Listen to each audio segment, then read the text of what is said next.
Les amis, j'espère que vous allez bien. Je vous retrouve aujourd'hui pour vous présenter le tout nouveau volant de chez Camus, le modèle C12, qui est disponible en précommande. D'ailleurs, Camus en fait gagner un. Et pour ça, il va falloir commenter la vidéo et suivre les différents réseaux de la marque. Je vous mettrai tous les liens en description. La personne sera tirée au sort un mois après la publication de cette vidéo et sera contactée évidemment pour tout ce qui est modalité de livraison. Parlant de livraison, il m'avait indiqué un prix à 549 $. Et puis la personne qui souhaite précommander le produit va régler dans un premier temps 50 $ et puis le restant lorsque le colis sera prêt à être envoyé. Moi, pour information, j'ai dû régler 17 € de frais de douane puisqu'il vient directement de la marque.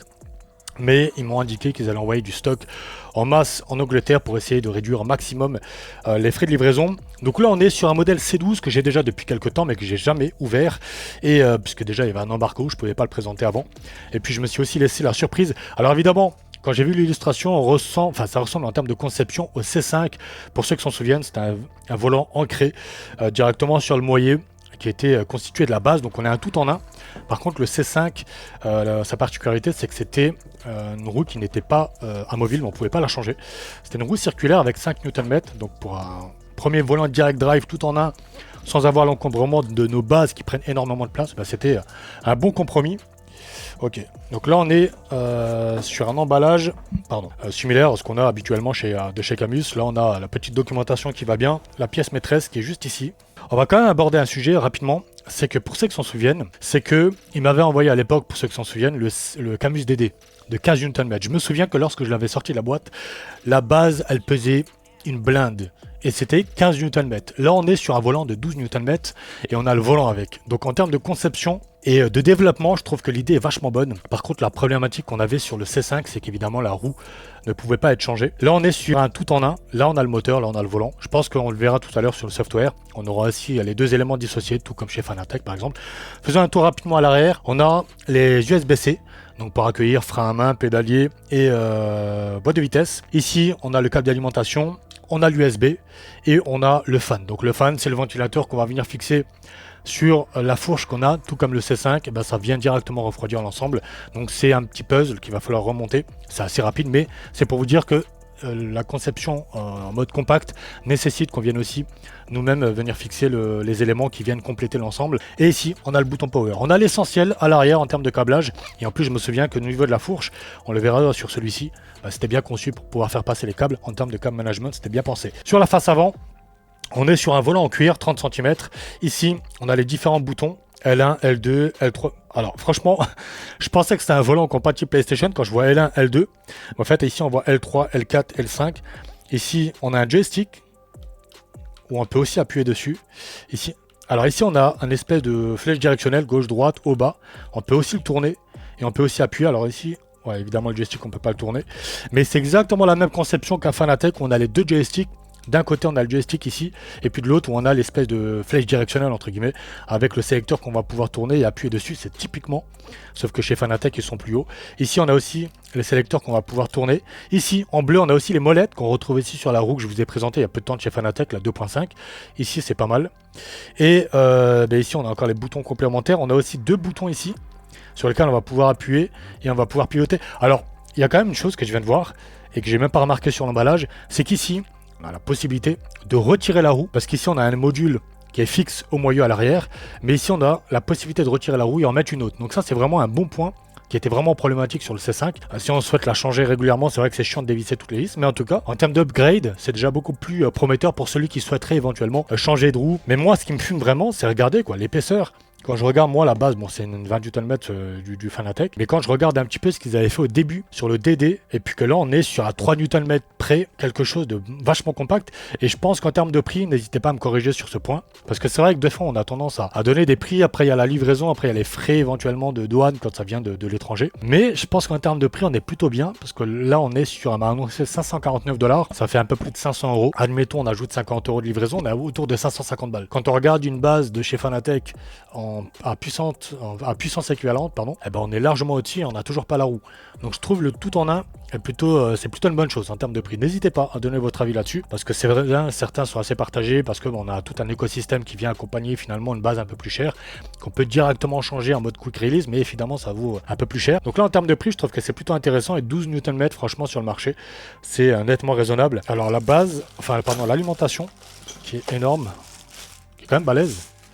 Je crois qu'elle est beaucoup plus balèze, hein, évidemment, que celle du C5. Après, il y a plus de coupe, donc forcément, ça sent le neuf. Hein. Ça sent vraiment le neuf là-dedans. Là-dedans, on a donc la grosse alimentation. Là, on a la prise. Et on a justement tout le système, les fixations. Donc là, on a l'USB qui va venir nous permettre de le connecter sur le PC. Et ici, on a exactement le même système, la même fourche. Alors, j'ai l'impression qu'il manque un truc. J'ai l'impression qu'il manque un truc, les gars.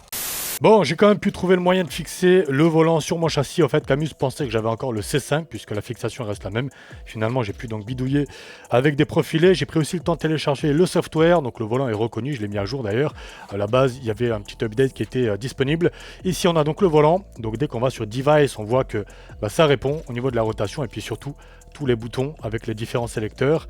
Sur la partie paramètres, on va retrouver tous les paramètres liés aux différents effets qu'on va pouvoir accentuer ou pas. Ici, donc la rotation du volant, les différents paramètres, évidemment, on va aussi pouvoir gérer spécifiquement la rotation que l'on souhaite. Et ici, donc Power, forcément, qui correspond au couple, du moins la force qu'on va pouvoir attribuer au moteur. On retrouve même ici les différents profils. Ça, c'est des profils que j'avais depuis la base Camus DD, donc le 15 Nm, le tout premier volant que j'ai présenté de la marque et que je peux retrouver ici. Donc là, on va tester sans plus attendre le volant sur, bien évidemment, Le Mans Ultimate. On va se mettre sur Sebring et on va voir un petit peu comment il réagit. Je ne l'ai pas encore testé, on va découvrir tout ça ensemble. Let's go. Bon, nous voici sur Le Mans Ultimate avec la Corvette C8 sur Sebring. Comme je vous l'ai dit la dernière fois, quoi de mieux que de venir sur ce terrain pour tester un volant, un comportement d'une bagnole. Pour voir un petit peu comment tous les paramètres sont gérés. Alors là, le jeu est en élevé, je crois que je pouvais même monter en ultra. Parce que là, en élevé, il est hyper fluide, on est en 4K, puisque j'ai pas activé le triple screen. Je crois que j'ai activé le limiteur. Ah non. Non, ça c'est pour changer de vue. Ok, je sais plus quel... Ah oui, je crois que c'est là. Yes. Bon, on est donc avec les paramètres que je vous ai présentés tout à l'heure. Bon, 30 cm honnêtement. Bon, ça reste un bon compromis.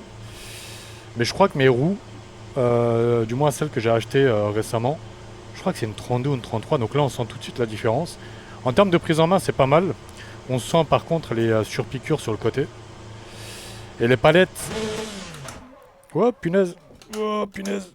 J'ai calé. On repasse au point mort. Punaise, quand j'étais en train de... Parce que j'ai appuyé sur les deux, je crois que je suis passé en marche arrière ou... J'ai dû... Bon, on va voir surtout les palettes.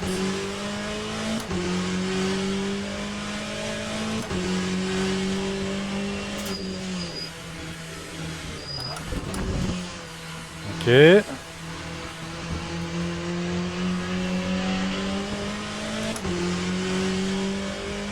Alors franchement, premier virage là, avec pas mal de boss, pas mal de détails. On a vraiment des petites subtilités sur le retour de force. Des petits moments où le volant reste actif constamment. Après on est sur l'un des meilleurs jeux en termes de physique. Évidemment associé à Air Factor 2.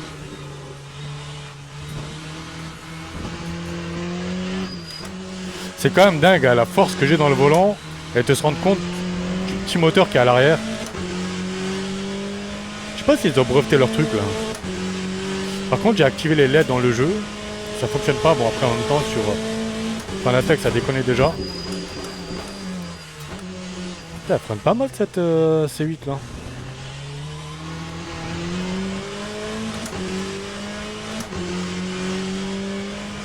Ouais, honnêtement déjà en termes d'inconfort on va dire, c'est vraiment la surpiqûre et là que je sens super bien sur le pouce. C'est comme si ça frotte, tu sais, à un moment donné tu vas te retrouver avec la peau tellement dure. Alors au niveau des palettes, il y a vraiment, au niveau de l'aimant, j'aurais préféré que la palette soit plus longue et que l'endroit où il y a l'aimant justement soit un peu plus à l'intérieur parce que quand je passe le rapport, je sens justement cette partie métallique qui maintient la palette au bout de mon doigt. Il faut vraiment avoir les... Enfin là j'exagère un peu, hein. Il faut vraiment être les doigts un peu plus à l'extérieur pour éviter de toucher cette partie là. Après en soi c'est pas tellement dérangeant, hein. Je crois que c'est moi qui ai un problème de... Hop, un problème de prise en main. Parce que là sur la main gauche, je sais pas, bizarrement je le sens pas. Je crois que je suis un peu trop à l'intérieur sur la partie droite. Mais sinon là au niveau de l'accessibilité, vous le voyez avec mes pouces. C'est plutôt pas mal. Oh, où tu vas là? Ah, la corde c'est en option. Là on est sur une force de 50%. Dans le jeu j'ai pas touché je crois. Mais là déjà c'est. Vous le voyez hein. Vous voyez, les petites subtilités que je vous disais tout à l'heure. Bon après le terrain est très bosselé hein. C'est pour ça que c'est pas mal de venir ici. On a le poids de la bagnole. On a toute la suspension qui est active. Et ça permet vraiment de voir un petit peu comment le volant il répond. C'est vraiment pas mal hein. En termes de précision aussi. La voiture c'est la première fois que je la découvre et le volant aussi. Et vous voyez que c'est pas déconnant. C'est vraiment pas déconnant. Et pour le tarot, non. Je sais pas ce que vous en pensez, n'hésitez pas à interagir dans les commentaires. Au niveau du tarot et du couple de... En fait j'ai des points de freinage de l'MP. Mais j'arrive pas avec la même vitesse, donc forcément je vais freiner un peu plus tard. Mais honnêtement, première découverte là, pas déçu. Alors pas déçu, mais mon pilotage il est vraiment approximatif. Je vais vous dire pourquoi je me suis planté, c'est qu'il y a une partie précédente où c'est goudronné mais genre foncé. Et je croyais que j'allais retrouver la même chose ici, du coup j'ai retardé mon freinage. J'ai des points de freinage mais en même temps que je parle j'essaie de donner un peu le ressenti. On oublie où est-ce qu'on est sur le circuit. Et par contre hein, comme pour le C5 il n'y a aucun jeu hein, sur le volant et la base forcément puisque le tout est assemblé en une pièce. Punaise, mais vraiment le type de vibration, la qualité du retour de force c'est vraiment pas mal hein. Il a vraiment plusieurs types de... Enfin il génère plusieurs types d'effets et on le ressent bien sur le volant. Alors après je sais pas si c'est parce que c'est mon système de fixation, mais les vibrations du volant je les sens intégralement dans le châssis. Après ça doit être mon système D, je devrais peut-être mettre des systèmes en caoutchouc là pour éviter les vibrations. Ah oui c'est vrai que j'ai assigné le contrôle de traction.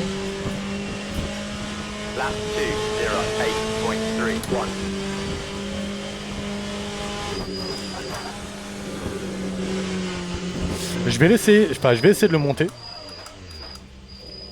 Je vais essayer de monter le retour de force. Alors on va le mettre à 90, ça va pas non plus.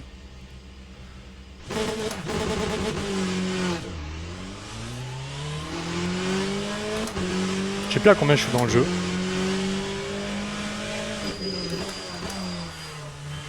Ouh là mon gars.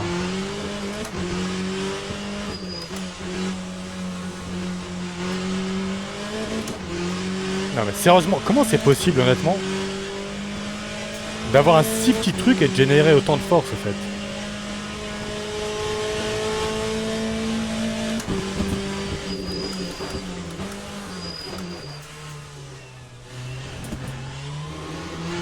Ouais d'accord, ok. Franchement c'est vraiment coupleux hein.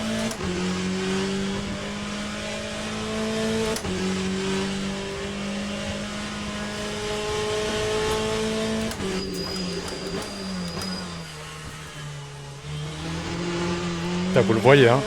Dans les petits virages lents là, on a le temps vraiment d'avoir un peu tout ce qui se passe. 90 c'est un peu trop hein.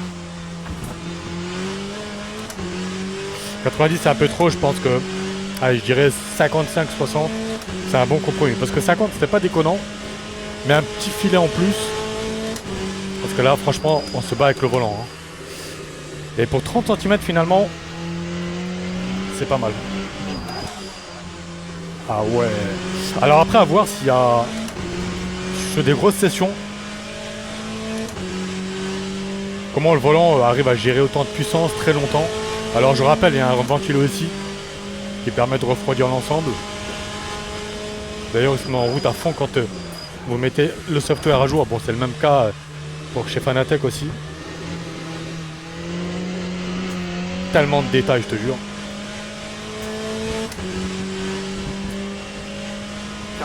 Non franchement, C'est assez bluffant. Là, pour vous dire, je découvre la bagnole. Si ce n'est mes erreurs de freinage. On voit qu'en termes de précision, bah, c'est pas mal. Ouais, je t'ai dit, mon pilotage, il est vraiment approximatif. Après, je tartine aussi pour essayer de pousser la voiture à fond pour essayer d'avoir un maximum d'infos. Bon, après, là, l'idée, c'est pas non plus de faire un hot lap, mais d'essayer au fur et à mesure sur cette découverte de vous donner un peu le ressenti. On va peut-être même le mettre au maximum. Alors, l'idée, c'est pas de bousiller j'allais dire la boîte. Je vais peut-être même voir au niveau des paramètres. Commande. Alors, retour de force. Je crois que moi, je l'ai laissé par défaut. Bah, il est à fond. Intensité du retour de force spécifique à la voiture 100%. Ah non, on peut même monter encore. Ok. Ouais, on va quand même éviter de bousiller le moteur ou quoi. On va plutôt s'attaquer juste au software. Au software et voir un petit peu en le mettant à 100%. Puis tout le reste. Alors généralement, ces paramètres-là, on les met à 0. Parce que l'idée, c'est de récupérer plus l'info du jeu que un espèce de maquillage d'effets qui vient... Okay. Là, par exemple, je passe sur le vibreur, je vous jure, tout mon châssis, il vibre. On dirait que j'ai un... Comment ils appellent ça? Un butt ticker, je sais pas quoi, là.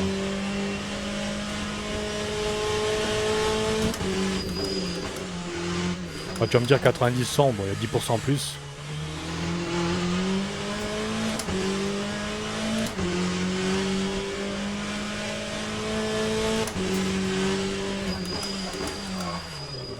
Alors, c'est pas déconnant, honnêtement. Finalement, on peut s'y faire. 12 Nm, je pense que c'est vraiment un très très bon compromis. Hein. Après, sur des longues sessions, je pense qu'on est vite épuisé. Hein. Si on fait des grosses endurances ou quoi. Ouais. Je pense qu'en termes de fatigue, on tient pas longtemps. Hein. Je sais même pas si ça s'entend au micro, mais tout l'ensemble de mon châssis vient trembler comme jamais quand je roule sur le doigt. Mais ça, je pense que c'est vraiment clairement ma conception système D, quoi. Bon, on va finir ce tour-là. J'espère en tout cas que cette découverte, les gars, vous aura plu. Honnêtement, je suis agréablement surpris. Il y a peut-être juste clairement, en termes de défaut pour moi, il y a vraiment juste cette espèce de palette que je trouve un peu trop collée à la partie qui le maintient. Après, honnêtement, il y a aussi la partie là, creuse, où on sent vraiment beaucoup trop les surpiqûres. Là, on voit qu'il y a vraiment cet arrondi là. Et on le sent, hein. Vous voyez, j'ai mes pouces qui sont carrément rouges. Ce que je disais avec le frottement, le fait de maintenir le volant. Voilà, ici, on a vraiment un petit dérangement. Bon, après, les sélecteurs ici sont plutôt bien pensés. Ils sont un peu plus hauts, contrairement à ceux de la roue F1 que j'ai sur le Fanatec. Et puis après, on a énormément de boutons. Mais après, en termes de design, ils sont allés vraiment sur quelque chose de sobre. Hein. Des boutons noirs, on a des dénominations L1, L2, L3, L4 et ainsi de suite. Et puis après, ne pas oublier la possibilité toujours de retirer la roue. On a l'espèce de mytho carbone là sur ce module avec les différents boutons et sélecteurs. Après, en termes de boutons, je pense qu'on a largement ce qu'il nous faut. Et puis ils ont bien pensé, voilà, de laisser l'espacement pour passer les mains et d'avoir des boutons beaucoup mieux accessibles pour pas oublier comment c'était présenté sur le DD où il fallait vraiment avec le pouce aller chercher le bouton en décollant la main de la palette quasiment. Mais voilà, dans l'ensemble c'est plutôt correct. En termes de coupe, c'est assez bluffant, 12 Nm pour quelque chose qui fait à peine, je sais pas moi, 15 cm d'épaisseur. On a le moteur, on a le volant, le tout ensemble, sans oublier encore une fois qu'on peut changer la roue en dévissant l'ensemble. Donc un bel upgrade, quelques petits soucis de confort, que ce soit pour le volant ici ou pour les palettes qui sont un peu trop à l'intérieur, enfin collées pardon, à l'ensemble du système qui les maintient. Mais sinon, pour une première découverte, c'est plutôt bluffant. Donc n'hésitez pas à poser des questions. Si vous avez des questions, je garderai la base pendant un petit moment pour pouvoir continuer à l'exploiter sur d'autres licences, potentiellement un live pour essayer de tester sur plusieurs jeux différents. Ce ne sera pas pour tout de suite parce qu'il y a des gros projets qui sont en train de se mettre en place. C'est aussi pour ça qu'il y a peu de vidéos ces derniers temps. Mais rassurez-vous, la base est ici et puis je prendrai aussi le temps de pouvoir répondre à vos questions entre temps et pouvoir y répondre dans une prochaine vidéo, dans un prochain live. N'hésitez pas encore une fois à laisser vos avis dans les commentaires à travers tout ce que j'ai pu vous partager, que ce soit au niveau du prix, au niveau de la conception du produit. Ça permettra vraiment d'avoir des retours de ce que j'ai pu vous présenter dans les commentaires, créer un peu d'interaction. Et puis n'oubliez pas encore une fois que Camus permet de pouvoir en offrir un potentiel gagnant à travers tout ce que j'ai pu vous partager en début de vidéo. Je vous souhaite de passer une excellente journée, une excellente soirée, prenez soin de vous et on se dit donc à très bientôt. Allez, ciao ciao tout le monde.